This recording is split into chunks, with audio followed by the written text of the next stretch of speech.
So we are in Statistical Rethinking, second edition, chapter 11. We're in the hard questions, question 11H4. If you're going to run this code, make sure that you have first installed and loaded the stand package, and you can do that with the first several blocks of code at the top of this Colab sheet here. Anyway, here is the question. So we have a data set called NWOGrants, which I think is part of the Rethinking package. And it is basically showing, well, why don't I show you what it's showing? So here's what the data is. So I've loaded it, okay, and I'm just calling it D for now. And it shows different academic disciplines. This is just the first 6 rows. And these,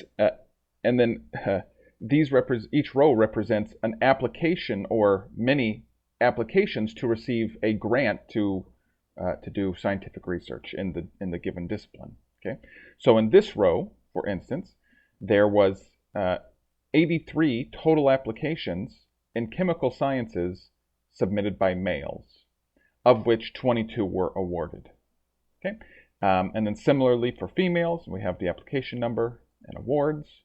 For physical sciences, physics, and so on and so forth. Okay? And so what we're asked to do then is to try to determine if, or collect evidence one way or the other, for some kind of effect on of gender on the amount of awards that are being accepted per number of applications that are being accepted. Okay? And the question suggests to us that we should look at 2 types of effects of gender. One is that maybe gender is affecting discipline, and that discipline is affecting, awards and applications. And also that gender is directly affecting awards and applications. Okay, and so to clarify that, we're asked to first construct a DAG. And so I've constructed a DAG here. It's just kind of a rough one. I could put in coordinates to make it, look a little bit more symmetrical. But roughly what we have is that gender is affecting awards both directly with this arrow, and then indirectly by maybe one sex tends to favor certain disciplines over others, and maybe those disciplines are more or less likely to receive awards. Okay, so this is the indirect effect, G to D to A. Okay. So we're asked to, again, try to determine if there's evidence here for some kind of gender asymmetry. And we're supposed to use binomial models. So we're going to use binomial models, but I'm also going to do this again with a Poisson model with an offset, but you'll see that when we come to it. So, okay, so there's different ways that we could do this, but we're being asked to find the total effect of gender, okay? And the total effect of gender is going to be G to D to A plus G to A, as well as the direct effect, which is just G to A, okay? So the first model that we're going to use is this binomial model, and we're going to try to find the total effect. How do we find the total effect? Well, one way that we could do it is to just have gender as the predictive variable for awards, okay? And I say that there's other ways because we can make more elaborate models, but we're not going to do that here. So what happens then is the direct effect of gender is incorporated, and then all indirect effects of gender on awards and applications are included. Why? Because by not conditioning on this mediating variable discipline, I call it mediating according to the DAG, according to the theory or the hypothesis underlying this analysis. But by not conditioning on that, we keep open this indirect pathway. Okay, so by just conditioning on G, we get the total effect of G on A, gender on applications, and so on. So, okay, so that's the total effect. So here's what the model looks like. Oh, well, first let me show you the list or the data here. So I'm just taking in the different variables from our data set, and then for discipline, which we will use here eventually, discipline is a factor, right? It's just these words here, And so instead of that, we want to put that into some kind of number, some kind of index number, and so we'll just have them as integers, right? So 1, 2, 3, 4, 5, or how, up to however many disciplines there are. And then gender also has male, female, but we want to be able to enter those as index variables, so we're just going to turn them into 1 or 2. 1 for male, if male, 1.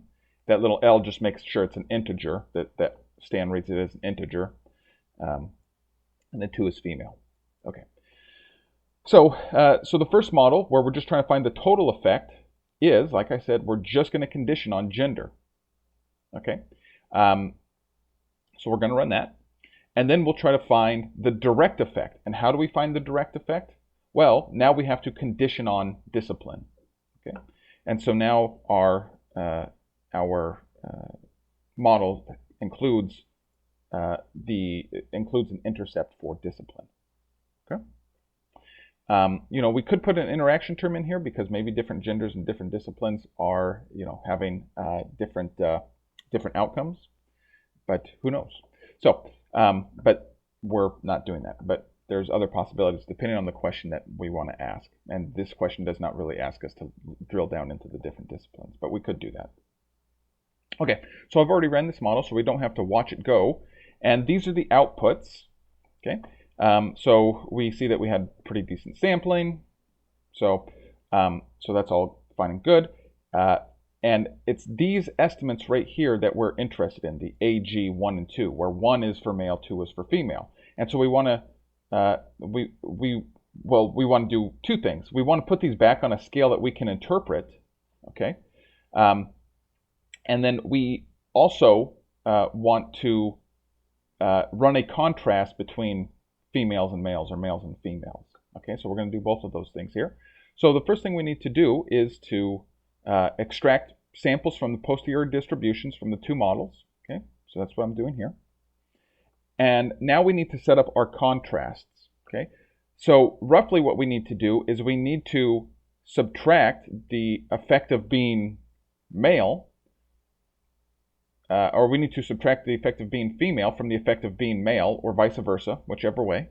Okay, and we need to make sure that it's on a scale that we can interpret. So our binomial model was done as a logistic regression with a logit transformation of the parameter, and so we need to use inverse logit here. Okay, and so I'm converting whatever this number is back to the probability scale. All right. So so we do that for total effect as well as for direct effect, right? From the other model, from the DE model, from the direct effect model. Okay. And then I'm just going to get the summary here, and this is the summary. So so what does this mean right here? Okay, so for total effect, the total effect for being male as opposed to being female looks to be about 2.76 or 2.8 percentage points. That males are 2.8 percentage points more likely to receive an award than females. Okay, so again, this is the total effect. It doesn't account for discipline.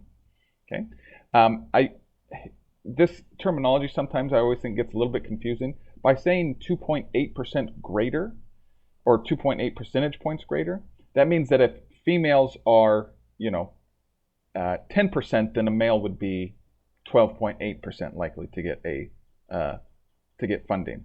The other way that could be interpreted, but in this case would be incorrect, is to say, okay, well, if females are 10% likely to receive funding, well, then males are 10.28 or 10.02% likely, right?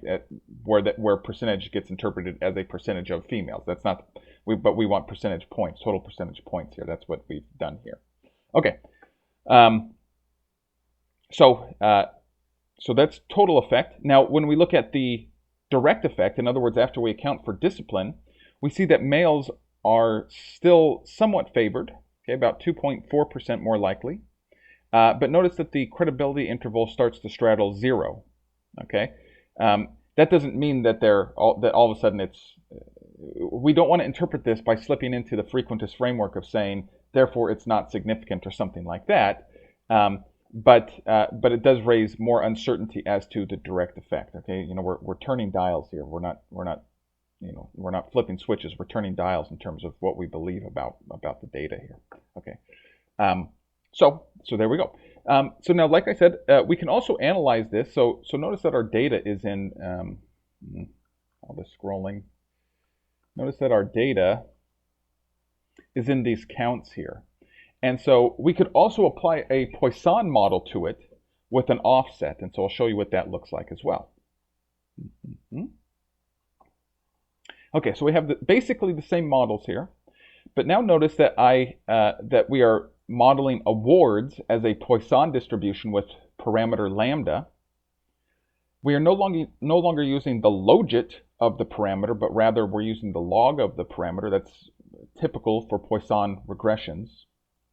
And then I have, over here, I have log applications. This is my offset here, okay? So remember, the idea of an offset is that if we are modeling count data over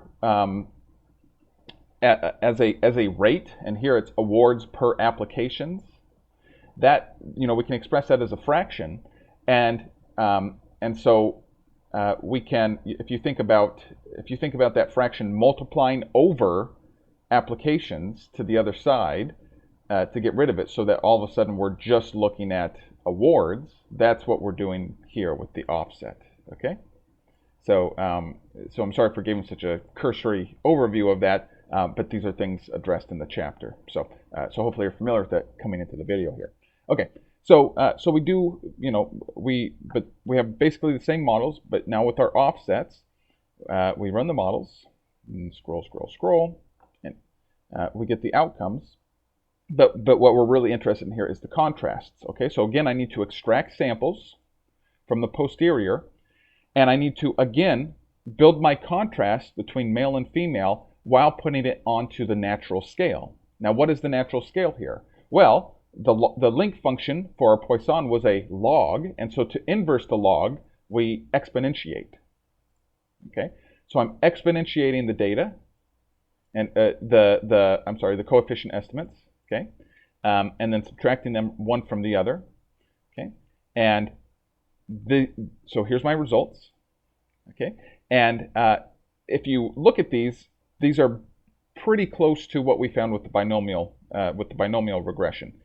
You know, roughly 2.8. This one is a little bit higher than in the binomial regression, but and again, notice that in the total effect seems to be consistently above 0, and then it's a little bit ambiguous for the direct effect. So comparable results here. Okay, we'll call that good.